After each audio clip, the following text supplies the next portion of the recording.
बिस्मिल्लाहिर्रहमानिर्रहीम। अस्सलामु अलैकुम वरहमतुल्लाहि वबरकातुहू। जी स्टूडेंट्स, कैसे हैं आप? उम्मीद है कि आप खैरियत से होंगे। अच्छा, इसी तरह जो बच्चे इकनॉमिक्स जिन्होंने रखी है बेटा, आज की वीडियो उन स्टूडेंट्स के लिए बहुत अहम सवालात मैं आपको बताने लगा हूँ, मुख्तसर सवालात और इसी तरह आपके तफसीली सवालात। अच्छा बेटा, मुख्तसर सवालात और तफसीली सवालात बताने से पहले मैं आपको बताना चाहता हूँ कि सबसे पहले आपको पता होना चाहिए कि आपका पेपर जो है ना कैसे आएगा। इकनॉमिक्स इंटर पार्ट 2 आपका बेटा सबसे पहले है क्वेश्चन नंबर 1। आपका क्वेश्चन नंबर जो 1 आना है ना बेटा, वो आपका आना है मरूज़ी तरज। आपका मरूज़ी तरज जो है ना क्वेश्चन नंबर आपका 1 आएगा, वो आपका होगा बेटा 20 मार्क्स का। आपका वो बेटा जो 20 मार्क्स हैं वो आपके आएंगे जो एक्सरसाइज के MCQs है उसमें से। आगे आपका बेटा इंशाइया तरह शुरू हो जाता है हिस्सा अव्वल, उसमें आपको क्वेश्चन नंबर 2 पूछता है बेटा। क्वेश्चन नंबर 2 में आपको वो क्या करता है कि आपने जो है ना 8 क्वेश्चन अटैम्प्ट करने होते हैं। आपने 8 क्वेश्चन अटैम्प्ट करने होते हैं आउट ऑफ 11। तो ये बेटा अगर 8 क्वेश्चन अगर आप अटैम्प्ट करते हैं तो इसी तरह आपको जो है ना आपका 16 आपका मार्क्स हो जाएंगे क्वेश्चन नंबर 2 में से। इसी तरह बेटा आपके क्वेश्चन नंबर 3 में से भी आपके जो है ना 8 क्वेश्चन आपने अटैम्प्ट करने हैं आउट ऑफ 11। ये भी बेटा 16 मार्क्स के हैं। इसी तरह बेटा आगे आपका जो है ना क्वेश्चन नंबर 4 है, ये आपने बेटा 9 क्वेश्चन अटैम्प्ट करने होंगे आउट ऑफ 12 में से, तो ये आपके बनेंगे 18। अगर बेटा इनको काउंट कर लिया जाए, इनको जमा कर लिया जाए तो आपके 50 मार्क्स आपके शॉर्ट क्वेश्चन के बनेंगे। अगर आप ये कर लेते हैं और MCQs कर लेते हैं, इट मीन्स कि आपके 50 + 20 MCQs के आपके बन जाएंगे 70 मार्क्स आपके बन जाएंगे शॉर्ट क्वेश्चन और MCQs के, जो कि आप बहुत अच्छे मार्क्स बन सकते हैं। लेकिन नहीं, हमने मुकम्मल पेपर करना है, पूरे नंबर लेने हैं इंशाल्लाह। लॉन्ग क्वेश्चन भी हमने करने हैं। इसी तरह बेटा आपका हिस्सा 2 में होता है question number 5, question number 5, question number 6, question number 7, 8, 9। तो बेटा इन क्वेश्चन में से आपने 3 क्वेश्चन अटैम्प्ट करने होते हैं बोर्ड के पेपर में, जो कि 10-10 मार्क्स के होते हैं। ये बेटा 10-10 मार्क्स के होते हैं। इनमें से आपने कोई से 3 अटैम्प्ट करने हैं जो कि 30 मार्क्स के होंगे। इसी तरह 70 + 30 आपके बनेंगे बेटा 100। तो ये बेटा आपका 100 का पेपर ऐसे बनेगा। अब मूव करते हैं हम कौन कौन से इंपॉर्टेंट शॉर्ट क्वेश्चन है जो कि बेटा आज हमने करने, और इसी तरह कौन कौन से लॉन्ग है जो हमने करने। सबसे बेटा पहला क्वेश्चन है ज़री बैंक की तारीफ़ करें। बहुत इंपॉर्टेंट शॉर्ट क्वेश्चन है, ये आपने कर लेना है। इसी तरह बेटा आपका क्रेडिट कार्ड क्या है, करीबी ज़र क्या है। इसी तरह बेटा आपका खाम मुल्की पैदावार की तारीफ़ करें, ये डेफिनेशन आपने कर लेनी है। आगे बेटा कर्ज़ हसना की तारीफ़ करें।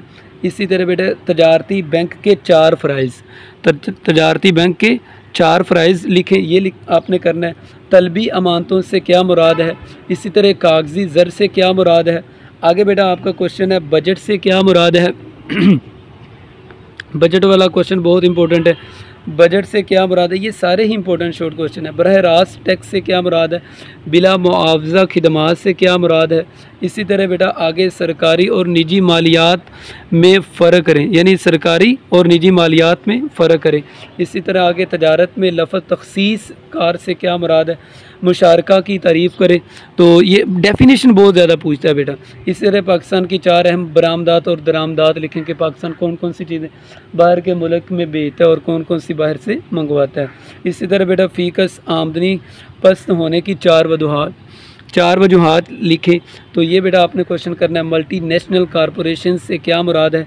इसी तरह बेटा आपने आगे क्वेश्चन करना है हिसाब रवा और हिसाब सरमाया में फ़र्क बयान कीजिए, ये सवाल आपने करना है। सीम थोड़ की तारीफ़ करें। बीमार सनती यूनिट से क्या मुराद है। इसी तरह बेटा आपने बीमार सनती यूनिट से क्या मुराद है। आगे आपने करना है पाकिस्तान को तरक्की पजीर मुल्क क्यों कहते हैं, यानी ये तरक्की याफ्ता क्यों नहीं, क्योंकि तरक्की पजीर कहते हैं जो अभी तरक्की कर रहा है। इसी तरह बेटा आगे है खुश्क गोदी से क्या मुराद है, आगे आपकी ज़र की मंडी से क्या मुराद है, आगे डेफिनेशन है उशर की तारीफ़ करें, ये बेटा बहुत इंपॉर्टेंट है। इसी तरह ज़कात और टैक्स में क्या फ़र्क है, तो ये आपने बताना है इसमें कि ज़कात और टैक्स में क्या फ़र्क है। इसी तरह बेटा आपका आगे क्वेश्चन है एक्सपोर्ट बोनस स्कीम से क्या मुराद है, ये क्वेश्चन देखिए तारीफ़ क्या मुराद है, ये ज़्यादा क्वेश्चन आ रहे हैं तो आपने फोकस करना बेटा इन पर। इसी तरह आगे आपका क्वेश्चन है इस्लाम में मलकियत का क्या तस्वर है, इस्लाम के मुआशी निज़ाम से क्या मुराद है। तो ये बेटा सारे इंपॉर्टेंट शॉर्ट क्वेश्चन थे, ये आपने अच्छी तरह कर लेने। इंशाल्लाह उम्मीद है कि आपके शॉर्ट क्वेश्चन इनमें से मोस्टली कवर हो जाएंगे। आगे बेटा तफसीली सवालात है आपके लिए मैंने 7-8 निकाले हैं, बहुत इंपॉर्टेंट है जो बोर्ड में रिपीट होते रहते हैं। सबसे बेटा पहला क्वेश्चन है आपका कि इस्लामी मुआशी निज़ाम की खसूसियात लिखिए, कि इस्लाम का जो मुआशी निज़ाम है उसकी कौन कौन सी खसूसियात है, कि इस्लाम हमें कैसी मईशत करने का हुक्म देता है और कैसी मईशत ना करने का हुक्म देता है। तो ये बेटा बहुत इंपॉर्टेंट है, इसकी खसूसियात आपने बतानी है। तो इसी तरह आगे बैनुल अक़वामी तजारत के फ़ायदे और नुकसानात तहरीर करें, कि अगर हम किसी बाहर के मुल्क से हम बरामदात या दरामदात करते हैं, लेन देन करते हैं, तो उसके फ़ायदे क्या हैं और उसके नुकसानात क्या हैं। इसी तरह बेटा आगे है पाकिस्तान के अहम बरामदात और दरामदात पर नोट लिखें। तो ये बेटा आपने फ़र्दर बताना है, मिसाल के तौर पर पाकिस्तान बाहर के मुल्क से कालीन लेता है या कुछ और लेता है, अब आगे वो पाकिस्तान कितना फ़ीसद लेता है, उसके क्या बजट है, क्या जो है उसका फ़ायदा है हमारी GDP को, GNP को, ये क्वेश्चन आपने बेटा बहुत ध्यान से करना है। आगे बेटा आपका क्वेश्चन है स्टेट बैंक ऑफ पाकिस्तान के फ़राइज़ बयान करें, कि जो पाकिस्तान का स्टेट बैंक है इसके फ़राइज़ कौन कौन से, इसकी ज़िम्मेदारियां कौन कौन सी हैं और कैसे ये जो है ना काम करता है। आगे बेटा आपका क्वेश्चन है टैक्स आयद करने के अहम उसूल बयान करें। तो ये क्वेश्चन भी बेटा बहुत इंपॉर्टेंट है, बोर्ड में हर साल रिपीट हुआ है। इसी तरह पाकिस्तान के ज़रूरी शोबे को दरपेश मसाइल, देखें कोई भी जो मुल्क होता है ना बेटा वो अपनी ज़राअत पर बेस करता है, वो ज़राअत के साथ आगे जो है ना प्रोग्रेस कर सकता है, क्योंकि पाकिस्तान एक फर्टाइल कंट्री है, ज़रखेज़ मुल्क है। तो इस लिहाज से ये क्वेश्चन बहुत इंपॉर्टेंट है। बाज़ दफ़ा एग्जामिनर जो है ना करंट इशू के अकॉर्डिंग ही will ask any type of question according to your current situation. You must have to focus on such type of question which will be based on your current situation. तो ये question अगर आप करेंगे तो इंशाल्लाह आपका ये बहुत अच्छा पेपर हो जाएगा।